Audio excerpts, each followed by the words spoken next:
Hindi nyo ba alam mga kakwento pabor ang kolumnista na si Ramon Tulfo na gawing caretaker ng gobyerno si Senate President Tito Soto kung sakaling magbitiw sa pwesto sina Pangulong Bongbong Marcos Jr. at Vice President Sara Duterte.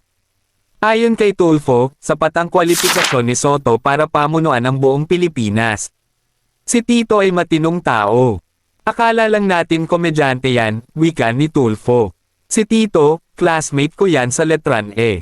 He graduated pinakabata sa amin dahil 2 beses siyang na-accelerate. Matalino si Tito. Kaya lang siguro yung imahe niya na Napo Project ay dahil lang doon sa may TV show sila na Iskol Bukol, dagdag pa niya, kung kayo ang tatanungin mga kakwento pabor ba kayo na maging caretaker si Senator Tito Soto? Halika mga kakwento pag-usapan natin yan sa comment section, at wag mo na rin kalimutang e-follow ako para updated ka sa mga political news natin.